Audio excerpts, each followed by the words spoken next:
Ooh, this smells fruity, fruity, fruity. Mm-hmm. Yeah, fruity, light, easy, nice, just enjoyable. Yeah. Smells pretty enjoyable. Hopefully this video is pretty enjoyable for you to watch as well. Just okay. Yeah, I'm Josh. I'm Erin. We are Stuff and Whiskey. We are. We started this channel because we love hanging out and having whiskey together, but we also love having whiskey with friends. Yes. So thank you for being here. You look great today, by the way. You do. And if nobody else tells you this, we're glad you're here today. So are. thank you for tuning in. Yeah. We're drinking blind. We don't know what either of these pours are, Nope. but we're going to smell them, taste them, give them ratings, and let you know which one we prefer before we find out the price tags. Then we're going to weigh that price tag against what we just tasted to see if these are even worth the money or not. That's the part where we think it's the most beneficial for you to kind of see, do we think the value is there in these pours? Mm-hmm. Then we'll find out what we're drinking. I'll probably freak out like the whiskey geek that I am, because it always surprises me. It happens. And then we'll talk about who these are for and whether or not you should want to buy them. So let's get into glass one. Smells fruity, sweet, bourbony. Yeah. Smells like a good, easy sipper. Something perfect for the summer heat that we're dealing with right now. Cheers.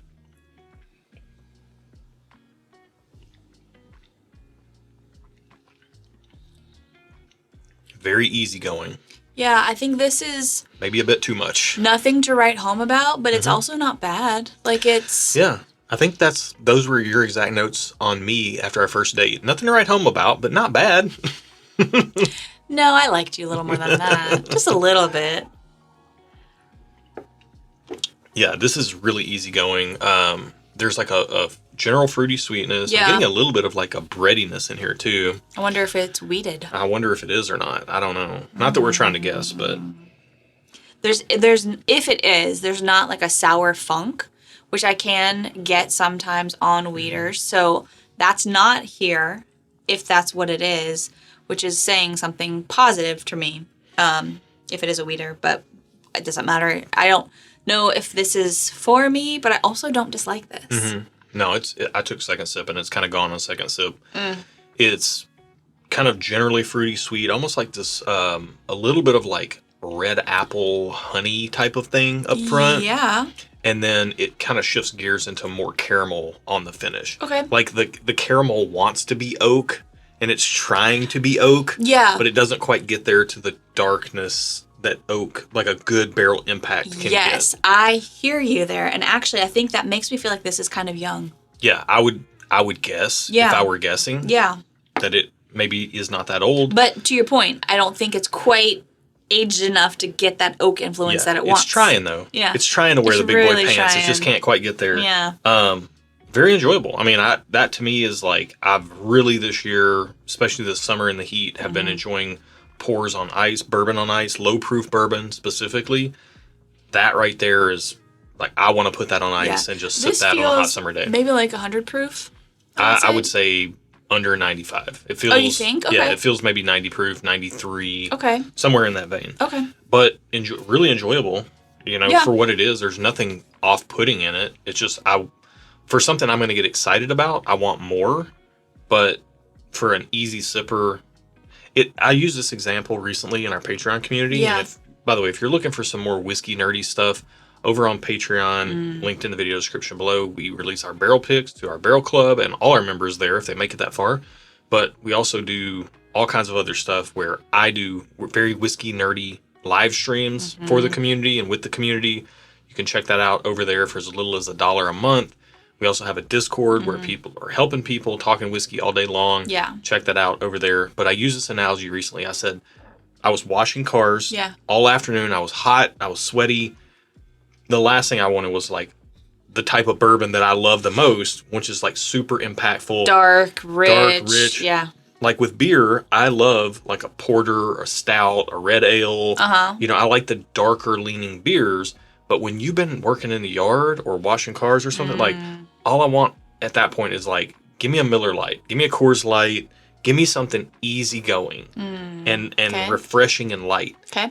That's what glass one is. It is a nice it's the light beer version of bourbon. And you mean that in a positive way. Yes. Yeah, as a negative. Right. Yeah. Exactly. Okay. If it were the worst version of light beer of bourbon, then I would say it's like Bud Light, because I just don't like the way the Bud Light tastes. Okay. But Coors Light or Miller Let's Lite. air our dirty laundry out on the Yeah. internet. Let us know in the comments below which light beer you prefer. Okay. I would say right now, the fridge downstairs, I'm being honest, doesn't even have light beer. It just has Pilsner, a Yingling. I really like a Yingling. Yeah. You know, I'm good with that. But Solid. yeah, any Pilsner or something like that, something light. Let's get into glass number 2 and see how it fares. Okay. This is the stuff and whiskey, by the way, if you didn't pick that up. So this smells, glass 2 smells a little darker, a little more caramel forward for me. Ooh, okay. This is smelling like chewy sprees to me. Oh, I can see the chewy part. Ooh. Yeah. Okay. Growing up, I love sweet tarts, but they're like the chewy dusty. sweet tarts are where it's Okay. at. Here's the hierarchy in my mind. Okay, tell me. If I want that type, I'm a candy bar guy. You are. But- You're more of a chocolate candy bar. You don't Yeah. necessarily like the sweet things like sweet tarts. So Snickers, that's surprising. Snickers, Yeah. Milky Ways, Three Musketeers. If I'm going light fruit candy, sweet, sugary stuff, I'll Yep. go sweet tarts with the dust and the little roll. Okay. And then a step up from that, so chewy sweet tarts, those are better. Okay, yeah. A step up from the chewy sweet tarts is chewy sprees. They're darker, richer. Chewy sprees are good. Chewy sprees slap. They're good. Or whatever the kids say these days. I do like chewy sweet tarts. Chewy sprees got the riz. I think chewy sweet tarts and chewy sprees, while you would think on paper would be comparable, I think they're kind of two different chewy things. Oh, yeah. They're For not sure. the same. They're Dude, yeah. like they're on paper they're both chewy, sugary, fruit flavored things. Mm-hmm. But I don't think they scratch that same itch for me. When They I don't. want a chewy sprees are not tart.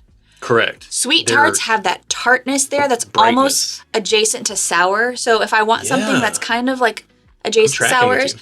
it's chewy sweet tarts. Yeah. All the way. But if I just want some chewy sweetness, Richness. yeah. Yeah. Chewy sprees. Yeah, good point. Good point. We're unpacking things. We're unpacking our laundry here, our luggage, our Baggage? No, we're not doing Not that. baggage. Just our candy preferences. All right, yeah, glass 2 smells like Okay. chewy sprees. It We smells haven't awesome. even sipped it yet. Let's drink it. Cheers.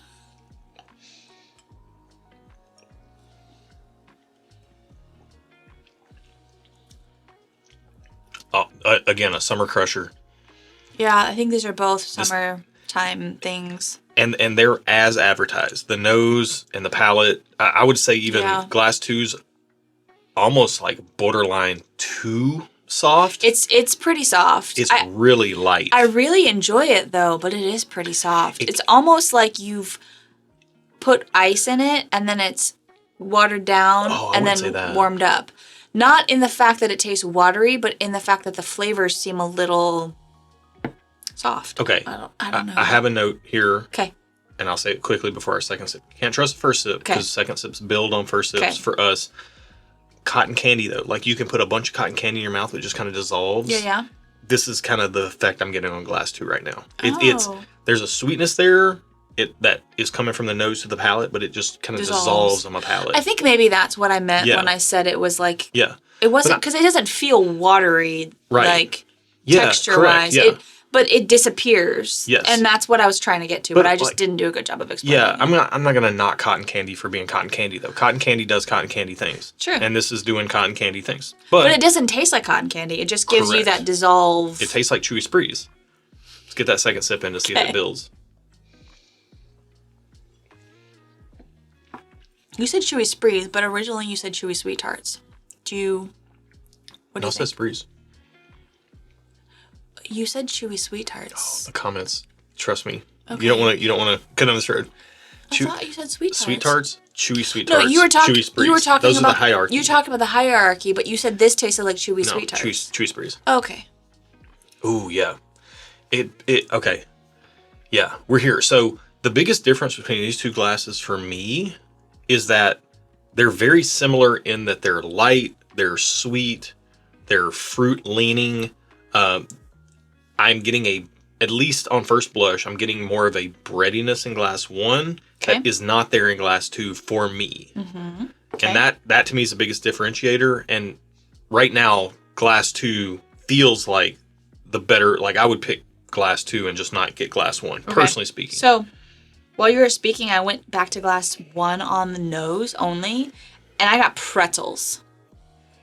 Like I can see that. hard pretzels, like Yeah. not soft pretzels, hard pretzels, like I that can you see would snack that. on. hmm That was wild. I did not expect that. Yeah, that breadiness is a little bit more firm.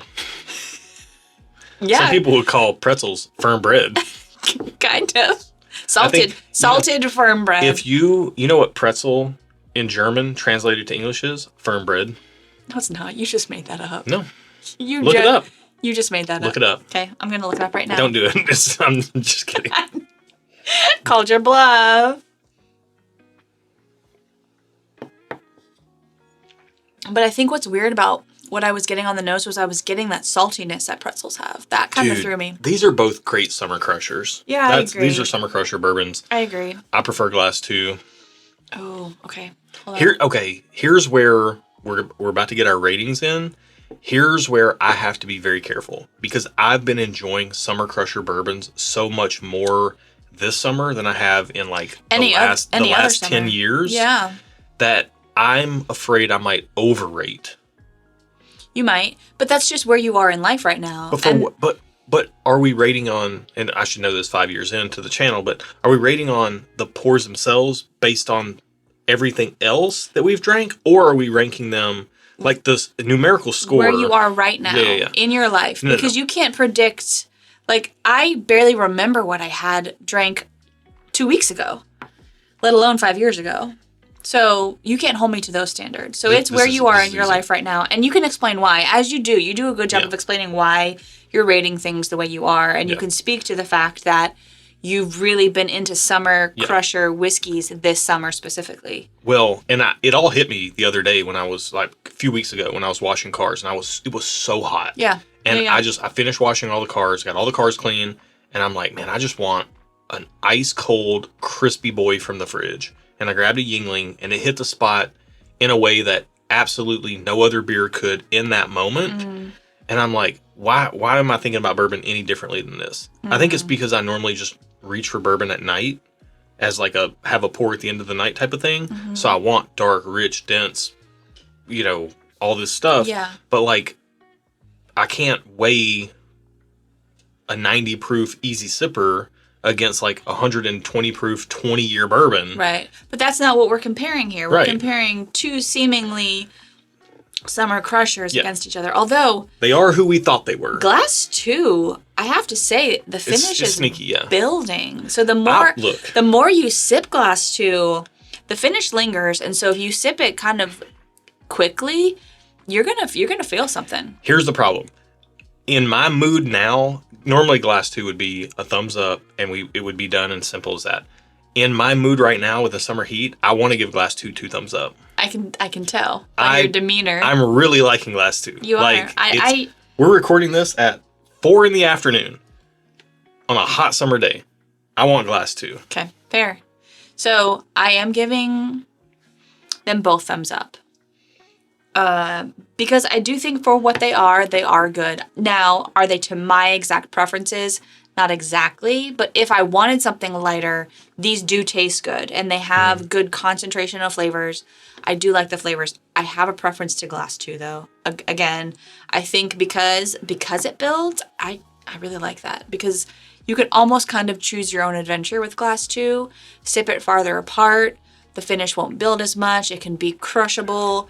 But if you kind of sip it neat, not on ice, a little bit more close together like I like to do, you can kind of get the finish to build upon itself. So it is like a choose your own adventure whiskey. And I used to love those books when I was a kid. So Glass 2 is my preference, but they're both getting a thumbs up. Yeah, I'm thumbs up on Glass 1. I'm going 2 thumbs up on Glass 2. Do it. You want to. I do want to. It fits my mood right now. Look, numerically, if I were on a 0 to 10 scale, Glass 1 would be like probably a 6.5. Glass 2 would be, I might make it a 7.0. It's that enjoyable. Okay. Like, we're not anywhere near the best whiskey ever. I think Glass 1 is good. I think Glass 2 is very good. I do think the more I've sipped these, the more I like them. So for what they are. I've been able to appreciate them for what they are. And that's saying something, I think, because sometimes you can still dislike something several sips in, and these, the more I sip, the more I like. So That's good. I feel like that's well-crafted whiskey when that happens. I mean, price-wise, I want these to be under $50. Glass 2, I would, we're changing ratings at $70, but I'm all right with $70 on glass 2. Okay. Glass number 1 is number 33 in our key. Okay. What's our price? Number 33. 40 or less. Say 40 or less. It is exactly, according to this key, $40. That's exactly what it should be priced at. I'm staying thumbs up. I'm saying thumbs up. That's a fair price for what you're getting. You're not getting value, but you're getting, if you like a good easy sipper, glass 1 is worth $40. It's a fair price. Okay, so glass 2. I want it to be 50, but I'm not mad at 70. Okay. What? It is 70. I'm not mad at it. I'm gonna go down to thumbs up though. $70, like you're starting to get into like some single barrels that are really good, some higher proof stuff. Yeah. I'm thumbs up on both. Yeah. Price considered. I am staying thumbs up on this for the price. Yeah. I don't really love it at that price because it's not something I would reach for, but I do feel like it's worth it. I do feel like that value is there for what you're getting if you specifically want something that's kind of what I would call a warm weather sipper. Yeah, easy sipper, higher quality. I think there's not a lot of darkness. So for me, if there's darkness missing, I think it's a summer sipper. There's not a lot of sharp brightness, which I like. So sharpness and brightness sometimes for me is like, ooh, I don't like it. I agree. But it's shiny. It's too much. And sometimes people put those in summer sipper categories. This is good whiskey that's just missing the darkness, but there's no sharpness there. Mm-hmm. So it's very enjoyable. Hey, it's almost like you're a whiskey professional. I'm just thinking out loud. At least, like stream of consciousness. What she just said was very good notes. Like this, thanks. That's absolute astute assessment. Thank you. I have no notes. Okay. Well, do you want to find out what we're drinking? Look, I'll say if glass 2 was $40, I would be like 4 thumbs up. But, well, it's not. It's not. Okay. All right. Glass number 1, number 33. What are we drinking? Number 33 is a Michter's Small Batch. Michter Small Batch US 1 bourbon. And it's 91.4 proof. It's really good. Yeah. It's classic bourbon profiles with a little fruity sweetness mixed in. Everything is making sense now. Yeah. It's got a little more oakiness and a lot of things that 90-ish proof. Okay. What's glass number 2? E.H. Taylor Small Batch. Man. And it's 100 proof. Didn't you just recently bash E.H. Taylor? I did, yeah. I did. I feel like I was like, That's nice. I remember Josh kind of downplaying that. Well, recently we had a video where there was a, earmuffs if you don't want spoilers, but there was a Penelope, it was this Monday's video. If you haven't watched this Monday's video yet, go watch it. Go watch it and then come back to the spot right here. I believe it was this Monday. It's a Penelope. Pause. Char 5, toasted bourbon, whatever. I really enjoyed it as well. This is the mood I've been in. Did you give it a 2 thumbs up though? I think that's where I was at. I think I went thumbs up on that. I might have gone 2 thumbs up. I can't remember. I think you went thumbs up and I went 2 thumbs up. Okay. I think so. Or maybe I went thumbs up and you went just okay. Either way, this is in that wheelhouse. Mm-hmm. But in that video, you said you would rather have that Penelope, right, over the E.H. Taylor Small Batch. Yes. And I do think it's a comp for sure. Okay. Because it's got a sweetness. I mean, I put the glasses away. But I will say this. E.H. Taylor Small Batch. It's a bottled and bond product. And this is something I don't hear people talk about. Buffalo Trace has a higher level of quality control than a lot of small distilleries. With that said, they do pump a lot of volume through their distillery. Mm-hmm. Bottled and bond, by its very nature, has to be from the same distillation season, which is January to June or July to December, and all from the same warehouse. So what you're dealing with, if you get a E.H. Taylor bottled and bond from this year, it was distilled however many years ago. It has to be at least 4, but E.H. Taylor is older than that. It's probably a 7 to 9 year product, but it's all from the same distillation season. So when you get another E.H. Taylor, it could be from a different distillation season. Is that why they call it small batch? Because they only make it like that. It's only the small batches of the whiskey produced in that distillation season. Right. That's a marketing term. It's not a technical term, but it But that provides some reasoning to why it's called that. Yeah. Over time, it may taste different. An E.H. Taylor small batch that you got in 2020 yes. is going to taste different than an E.H. Taylor small batch that you got in 2025. And that's not a flaw in the product. That's just by its very nature and definition of what a bottled and bond product is. It has to be that way. The alternative here is something like Maker's Mark, where they age everything to 6 years and rotate barrels, and they try to keep it as consistent as possible. Things like E.H. Taylor Small Batch do not abide by that same. Gotcha. So we don't know when this E.H. Taylor Small Batch came from. Right. So what was the first glass? Oh gosh. Why are you asking me hard questions? I'm so locked in on this E.H. Taylor situation that it was Michter's. Yeah. Michter's Small Batch. So the question for me putting this matchup in the head-to-head pool was, is Michter's Small Batch better than E.H. Taylor Small Batch? And can Michter's Small Batch overcome an almost 10 proof point deficit to be better for us? I don't think it beat it, but I think it competes. Well, we both did prefer the E.H. Taylor Small Batch, but I do think it competes. Yeah, I do think it does compete. It's not as far off as you might think it would be based on what you see on paper. And if I were drinking these, if you just said, hey, what about E.H. Taylor Small Batch? I would give you my opinion on it, and it's a good, easy sipper. And then, what about Michter's Small Batch? I would say, oh, it's a little bit more caramel oaky than E.H. Taylor. And it's a lower proof point and cheaper and easier to find. That's what I'd say. I do think that bore out. That's what played out here. There we go. We read that caramel oakiness as like a pretzeliness. Yeah. Or a breadiness or whatever. Like, I thought glass one might be wheated, but it didn't have a funk on it at all. It does still smell like pretzels, but I'm not mad about it. Well, you really like pretzels. I do like pretzels. And I like pretzels a lot too. Yeah, these are really good. I mean, honestly, I think both these bottles are worth buying if you can get your hands on them. Yeah. And I think buying and trying and see what you think. Kind of like what we did here. Maybe blind it or single blind it. So maybe you know what's in it, but you don't know which is which, and see what you prefer. Yeah. I will say, as we close this out, you're going to find Michter's for $40-$45 in your market. It's worth a buy to try it and see if you like it. E.H. Taylor Small Batch, we were just at Buffalo Trace doing a Blanton's pick. And if you want to get that, you can join our Patreon down in the video description below. We got a ringer of a barrel. We had 3 very standard Blanton's barrels. One, though, our 4th barrel, it's actually our 1st barrel of the pick. But one of the 4 barrels was an absolute ringer. Incredible, buttery, rich, like caramel honey. Just, a little more. It's like dense. What you would expect from a regular Blanton's, but amped up. It's a little more dense, a little more concentrated. It just tastes. It almost tastes like. I think Blanton's is the LaCroix of bourbon. It kind of tastes like TV Static flavored bourbon. Oh, interesting. Or bourbon flavored TV Static. Okay. Whereas our barrel is dense and rich. We want denseness and richness. Yeah. So it wasn't it wasn't concentrated TV Static. I'd rather have our Blanton's pick over the E.H. Taylor. Oh. I'll say that. With that said, though, check out our Patreon if you want to get our Blanton's pick. We've got a bunch of other picks, some Dark Arts, some Backbone, some Reveries. We got a ton of picks coming down the pipeline. We do, yeah. I think this year we're on track for like 25 picks. We try to do 12 a year. We're on track for 25. Yeah, so we're definitely gonna doubled it up. Yeah. With that said, why did I bring that up? Something about E.H. Taylor. Unsure. I'm sorry. We were at the distillery and we were doing the Blanton's pick. Went to the gift shop. They had E.H. Taylor. It was $60.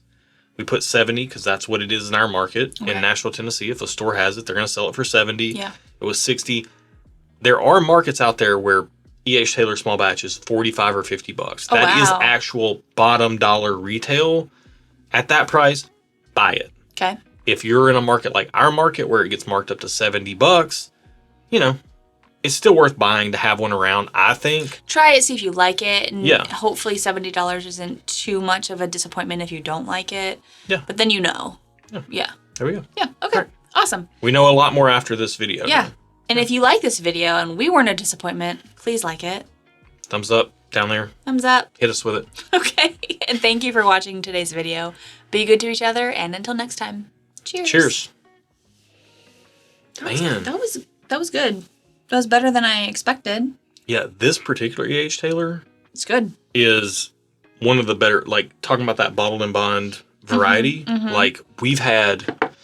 I wish you would have put when it was from. It doesn't say. I try to keep. Oh, one, they don't say even on the bottles. Say, no. Oh, that's sad. I try to keep one around. Okay. And like I think right now we have 3. We've got one unopened. We've got one opened, and I think we have 2 opened and 1 unopened. Okay. I don't like keep track at all. Yeah. But they're like when we buy them, where they came from, whatever. I just don't care. But I try to keep one around. Cool. I don't reach for it often. I reach for Michter's more, to be honest with you. Really? But it's because Michter's is easier to replace. But E.H. Taylor, I mean, honestly, I reach for regular Buffalo Trace more than E.H. Taylor, but the proof is hitting right now. And I do love that chewy sprees note. Dude, I would eat myself sick on chewy sprees as a kid. Oh, I believe it. Knowing you as an adult, I believe you would as a kid because you would do it as an adult. Oh, yeah. I'm down in the whole bag. I know you are. I know you are, but what am I?